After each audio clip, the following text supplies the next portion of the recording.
2026년 4월 10일 금요일 새벽 기도회를 하나님께 드리겠습니다. 하나님의 말씀은 구약성경 창세기 23장 1절부터 20절까지 말씀입니다. 구약성경 29면 창세기 23장의 말씀 한 절씩 교독하겠습니다. 사라가 127세에 27살 살았으니 이것이 곧 사라가 누린 햇수라. 가나안 땅 헤브론 곧 기럇 아르바에서 죽음에 아브라함이 들어가서 사라를 위하여 슬퍼하며 애통하다가 그 시신 앞에서 일어나 나가서 헷 족속에게 말하여 이르되 당신들 중에 나그네요 거류하는 자이니 당신들 중에서 내게 매장할 소유지를 주어 내가 나의 죽은 자를 내 앞에서 내어다가 장사하게 하시오. 헷족속이 아브라함에게 대답하여 이르되 내 주여 들으소서. 당신은 우리 가운데 있는 하나님이 세우신 지도자이시니 우리 묘실 중에서 좋은 것을 택하여 당신의 죽은 자를 장사하소서. 우리 중에서 자기 묘실에 당신의 죽은 자 장사함을 금할 자가 없으리이다.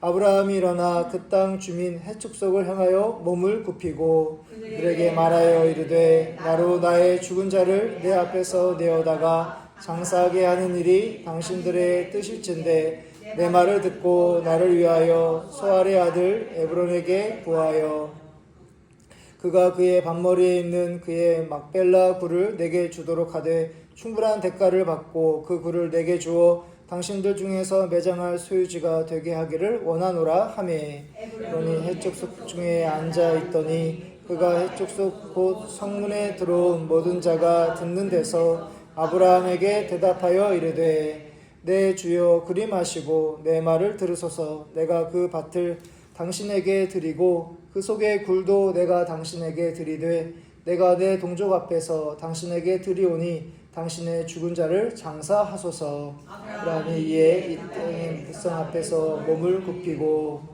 그 땅의 백성이 듣는 데서 에브론에게 말하 이르되 당신이 합당히 여기면 청하건대 내 말을 들으시오. 내가 그 밭 값을 당신에게 주리니 당신은 내게서 받으시오. 내가 나의 죽은 자를 거기 장사하겠노라. 아브라함에게 대답하여 이르되 내 주여 내 말을 들으소서. 땅값은 은 400세겔이나 그것이 나와 당신 사이에 무슨 문제가 되리이까. 당신의 죽은 자를 장사하소서. 에브론의 말을 따라 에브론이 헷 족속이 듣는 데서 말한 대로 상인이 통용하는 은 400세겔을 달아 에브론에게 주었더니 마므레 앞 막벨라에 있는 에브론의 밭 곧 그 밭과 거기에 속한 굴과 그 밭과 그 주위에 둘린 모든 나무가 성문에 들어온 모든 헷족속이 보는 데서 아브라함의 소유로 확정된지라. 그 후에 아브라함이 그 안에 사라를 가나안 땅 마므레 앞 막벨라 밭 굴에 장사하였더라. 마므레는 곧 헤브론이라. 이와 같이 그 밭과 거기에 속한 굴이 헷 족속으로부터 아브라함이 매장할 소유주로 확정되었더라. 아멘.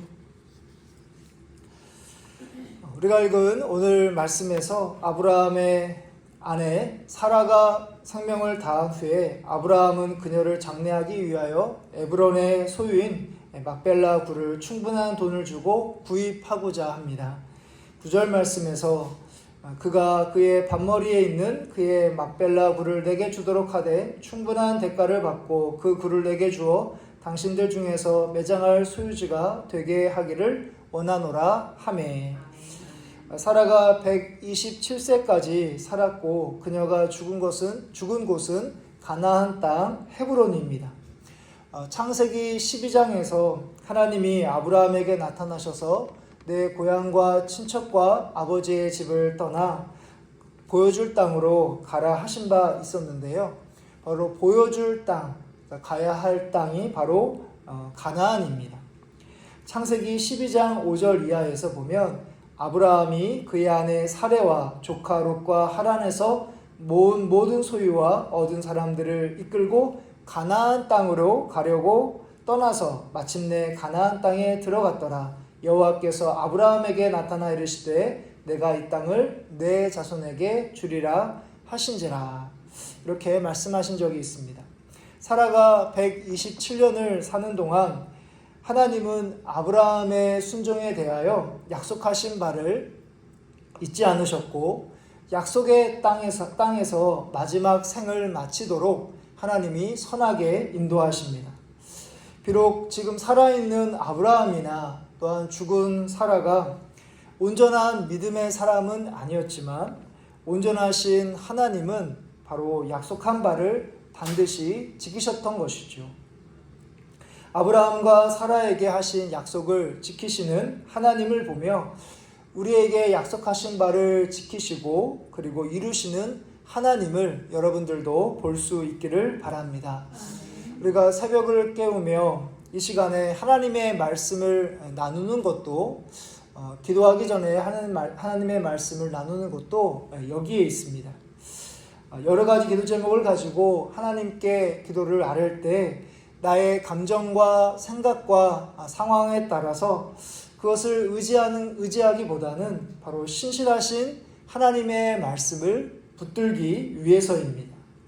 그 약속을 의지하시고 또 하나님께 구하시는 가운데 지금도 여러분들이 기도하는 것보다 더 앞서 행하시는 그 약속을 지키시는 신실하신 그 하나님을 믿음의 눈으로 바라보시는 여러분들 되시기를 바랍니다. 아브라함은 사라의 매장지로 에브론의 막벨라 굴을 원하고 은 400세겔을 주고 사들입니다.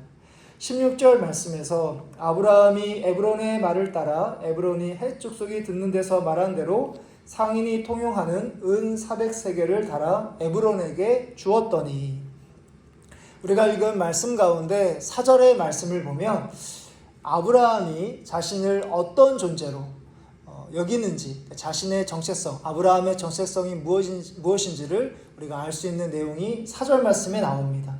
우리가 읽은 4절의 말씀 우리 같이 함께 한 목소리로 한번 읽어보도록 하겠습니다. 나는 당신들 중에 나그네요 거류하는 자이니 당신들 중에서 내게 매장할 소유주를 주어 내가 나의 죽은 자를 내 앞에서 내어다가 장사하게 하시오. 아멘. 아브라함은 자신을 나그네, 그러니까 순례자로 여깁니다. 히브리서 11장 10절 이하를 보면 그는 하나님이 계획하시고 지으실 터가 있는 성, 하늘에 있는 더 나은 본향을 바라보며 살았던 사람이 바로 아브라함입니다. 그런데 아브라함은 묘지로 사용할 막벨라 굴을 충분한 대가를 지불하여 구입하고자 합니다. 만일 정말 나그네로 생각했다면 이 땅에서 아무것도 소유하려 하지 않는 게 맞습니다. 당연히 아브라함도 이를 잘 알고 있었을 것입니다. 그럼에도 굳이 큰 돈을 지불하고 막벨라 굴을 소유하려 했던 것은 아브라함이 자신의 명의로, 자신의 이름으로 재산을 삼으려 했던 것이 아니라 바로 하나님께서 아브라함과 사라에게 약속하신 그 땅을 바로 아브라함이 자신의 눈으로 확인하고 싶어서, 그러니까 증거로 삼고 싶어서 돈을 지불하고 그 굴을 샀던 것이죠. 지금까지 세상을 의지하지 않고 하나님을 의지하며 말씀에 따라 살아오면서 바로 이 작은 소유, 굴이라는 이 작은 소유가 시작이 되어 바로 하나님께서 자신의 후손에게 주실 그 증거, 그 땅의 증거로 삼을 수 있었던 것입니다.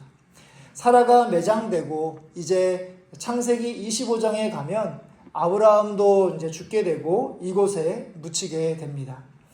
우리도 아브라함처럼 하늘의 시민권을 두고 이 땅에서 순례자로 삶을 살아가야 하는데 이 땅의 삶이 전부인 것처럼 더 많은 것을 소유하려는 것 같습니다.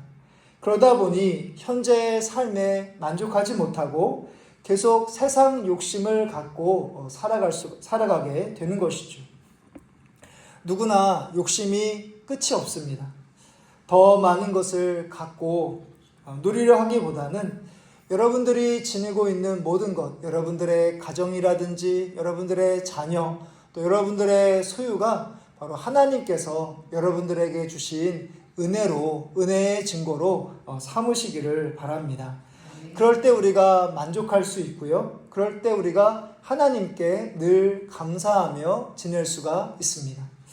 오늘도 하나님께서 여러분들에게 주신 그 약속을 마음에 새기며 그 신실하신 하나님을 의지하며 기도하시는 여러분들 되시기를 바랍니다.